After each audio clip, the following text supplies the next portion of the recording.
সকলোকে নমস্কাৰ। পুনৰবাৰ আমি এটা নতুন ভিডিঅ'লৈ আকৌ আহিছোঁ। যোৱাটো ভিডিঅ'ত আমি তিনিৰ ব্যক্তিসকলৰ বিষয়ে গম পালোঁ। আজি আমি আহকচোন চাৰি ব্যক্তিসকল, অৰ্থাৎ যিসকল ব্যক্তি কোনো বছৰৰ 22 তাৰিখ, 31 তাৰিখ, 4 তাৰিখ বা 13 তাৰিখে জন্ম, তেওঁলোক হৈছে চাৰি ব্যক্তি আৰু তেওঁলোকৰ বিষয়ে জানো। ইয়াত দেখুৱাইছোঁ যে চাৰি হ'বলৈ হ'লে আমি যিসকল 22 তাৰিখে জন্ম বা 31 তাৰিখে বা 4 তাৰিখে বা 13 তাৰিখে তেওঁলোক হৈছে চাৰি ব্যক্তি। আৰু এই 22 নম্বৰটো হৈছে আমাৰ এটা পজিটিভ নম্বৰ, যাক কোৱা হয় মাষ্টাৰ নম্বৰ বুলি। সেইটো কাৰণে সেই তাক এ কেটেগৰীত ধৰা হৈছে। আৰু 31 যিটো তেওঁ বি কেটেগৰী বুলি ধৰা হৈছে, আৰু 13 হৈ যিটো 4 হৈছে তাক ডি কেটেগৰী বুলি ধৰা হৈছে, আৰু 4 হৈ যিটো হৈছে সেইটোক চি কেটেগৰী বুলি ধৰা হৈছে। এতিয়া কথা হ'ল এই চাৰি ব্যক্তিসকল জেনেৰেলি কি হয়, তেওঁলোক ডিচিপ্লিন ভাল হয়, তেওঁলোক অৰ্গেনাইজ হয়। তেওঁলোক চাৰি যিহেতু এটা জেনেৰেলি গুণ্ডা বুলি কোৱা হয়, এটা গুণ্ডা নম্বৰ, ৰাহুৰ নম্বৰ। সেইটো কাৰণে কোনোবা ক্ষেত্ৰত তেওঁলোক অলপ শ্বৰ্ট টেম্পাৰ হয়, ৰিবিলিয়াছ হয়। ৰিবিলিয়াছ মানে তেওঁলোকে আনৰ কথা জেনেৰেলি নুশুনে, নিজৰ মতে তেওঁলোকে কাম কৰে। ষ্টাববৰ্ণ হয়, মানে তাক জিদ্দি স্বভাৱৰ, অলপ জেদি থাকে তেওঁলোক।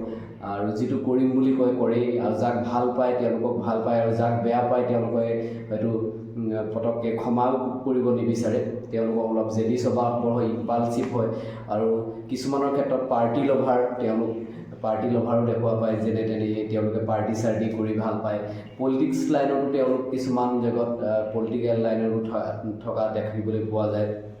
আৰু যিহেতু তেওঁলোক অকণমান স্বভাৱটো তেনেকুৱা অকণমান গুণ্ডা কেৰেক্টাৰৰ, সেইকাৰণে তেওঁলোকৰ কেতিয়াবা মুড চুইঙো হ'ব পাৰে।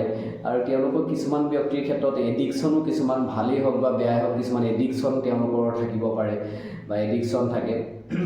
আৰু জেনেৰেলি চাৰিৰ যিসকল ব্যক্তি আৰু তেওঁলোকৰ মাজত এই গুণখিনিটো আমি দেখিবলৈ পাওঁ।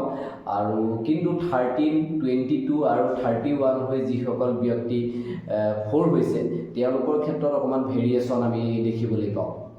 আৰু জেনেৰেলি 13 নম্বৰটোক আমি কাৰ্মিক নম্বৰ বুলি কওঁ। কাৰ্মিক নম্বৰ হৈছে আগৰ জন্মৰ কিবা বোজা লৈ অহা বুলি কোৱা হয়। সেইটো কাৰণে 13 নম্বৰটো বৰ এটা ভাল নম্বৰ নহয়। তাক আমি কি ধৰণে ব্যৱহাৰ কৰোঁ, আমি সেইটোৰ ওপৰত এটা মেইনলি ইম্পৰ্টেঞ্চ তাৰ ওপৰত দিয়া হ'ব। সেইটো কাৰণে কি হয়, যি ফৰেন কাৰ্ডত জেনেৰেলি মানে 13ৰ কোনো ধৰণৰ ফ্লেট নাথাকে, 13ৰ কোনো ফ্ল'ৰ নাথাকে, কোনো হস্পিটেলত 13ৰ বেড নাথাকে, ফ্লাইটতো তেনেকৈ 13ৰ কোনো ছিট নাথাকে। সেই ছিটটোক আপোনাৰ ৰিজাৰ্ভ ছিট হিচাপে, এনেকৈ খালী ছিট হিচাপে থৈ দিয়া হয়। চণ্ডীগড় আৰু নয়দাতো তেনেকুৱা ছেক্টৰ 13 সেইটো আপোনালোকে দেখিবলৈ নাপাব। আৰু 13 যিহেতু এটা কাৰ্মিক নম্বৰ বুলি ধৰা হয়। আৰু এতিয়া ইয়াত এটা প্ৰশ্ন হ'ব পাৰে, যে আপোনালোকৰ মাজত এটা প্ৰশ্ন উদয় হ'ব পাৰে, 19 হৈ আপোনাৰ যিটো আগতে আমি 1 হৈছিলে, সেইটো আপোনালোকে আমি এ কেটেগৰী বুলি ধৰিছোঁ। কিন্তু 13 যিটো আগতো ৰজা পিছত গুৰু, সেইটোক আমি কিয় ডি কেটেগৰীত ধৰিছোঁ? ইয়াত কথা হ'ল কি, 1 আৰু 9 যিকেইটা লগ হৈ পেলাই 1 মানে ৰজাৰ উৎপন্ন হৈছে, কিন্তু 1 আৰু 3 হৈ 4 অৰ্থাৎ এটা গুণ্ডাৰ ক্ৰিয়েট হৈছে। আৰু এই ক্ষেত্ৰত আমি আৰু কিছুমান কথা ক'বলৈ গ'লে কিছুমান ব্যক্তিৰ নামো ইয়াত উপস্থাপন কৰিব পাৰোঁ। সেইসকল হৈছে আবু চাহিব, কেশৱ, দাউদ আব্ৰাহিম। তেওঁলোক বৰ্ণ 13ত, আৰু তেওঁলোক জানেই আপোনালোকে এজন দুৰ্ধৰ্ষ টেৰৰিষ্ট আছিলে তেওঁলোকে একোজন। আৰু তাৰ লগতে আৰু এটা ভাল ক্ষেত্ৰতো তেওঁলোকে, মই আগতেই কৈছোঁ যে সেই নম্বৰটো কি ধৰণে তেওঁলোকে ব্যৱহাৰ কৰিছে। আৰু আমাৰ যিজন গুৰু ৰবিশংকৰ, শ্ৰী শ্ৰী ৰবিশংকৰ, তেওঁও 13 বৰ্ণ। এতিয়া কথা হৈছে, তেওঁ 13ত জন্ম হৈও কিমান তেওঁ স্পিৰিচুৱেলত কিমান আগবাঢ়ি যাব পাৰিছে। মানে তেওঁ আগৰ জন্মৰ কাৰ্মিক ডেথ আছিল যদিও তেওঁ ভাল ক্ষেত্ৰত লগোৱাৰ কাৰণে তেওঁ কিমান আগবাঢ়ি যাব পাৰিছে। 31 হৈ 4 হৈছে, তেওঁলোকৰ ক্ষেত্ৰত অলপ বেলেগ দেখিবলৈ পোৱা যায়। কাৰণ কথাটো হ'ল কি, যে আগত গুৰু আৰু পিছত ৰজা। আৰু গুৰুৱে যেনেধৰণৰ ইনষ্ট্ৰাকশ্যন কৰিব, ৰজাই সেইধৰণে পালন কৰিলে বহুত এটা ভাল ফল পোৱা যাব।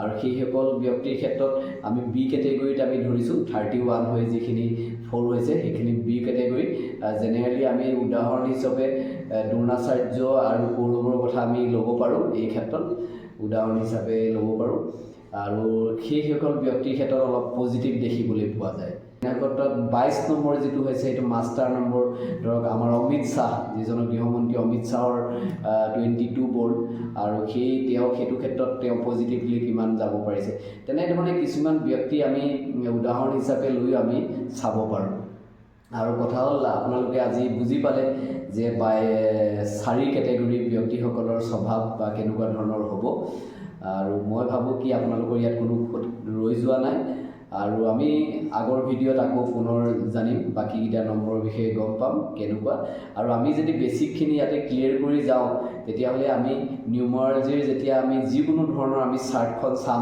প্ৰথম ব্যক্তিজন কেনেকুৱা স্বভাৱৰ চাম তাৰপিছত তেওঁৰ চাৰ্টখনত যিবোৰ মিচিং নম্বৰ আছে বা ৰিপিটেড নম্বৰ আছে সেইবোৰৰ বিষয়েও মই জনাম তাৰপিছত আমি খুব সহজতে এজন ব্যক্তিৰ প্ৰিডিকশ্যন কৰিবলৈ আমাৰ সহজ হৈ যাব খুব সহজতে আমি এজন ব্যক্তিৰ তেওঁৰ সমস্যাবোৰ বা তেওঁ কেনেকুৱা ধৰণৰ প্ৰব্লেম চলি আছে বা তেওঁৰ বৈবাহিক জীৱন কেনেকুৱা হ'ব তেওঁ মানুহজনৰ কি প্ৰব্লেমৰ মাজত তেওঁলোক আছে সেই সকলো কথা আমি সহজতে প্ৰিডিকশ্যন কৰিব পাৰিম আৰু আমি ভৱিষ্যতৰ ভিডিঅ'বোৰত যে কি ধৰণে আমি এইবোৰ প্ৰব্লেম থকা মানুহবোৰৰ সুফল পাব পাৰিম ক্ৰিষ্টেলৰ বিষয়ে জনাম বা আমি নেম নিউমাৰলজি আছে মোবাইল নিউমাৰলজি আছে কাৰ নিউমাৰলজি আছে সেই সকলো কথা আমি পৰৱৰ্তী ভিডিঅ'ত এটা এটাকৈ আমি জনাই যাম আৰু ঠিক আছে আজিলৈ ভিডিঅ'টো ইমানেই ধন্যবাদ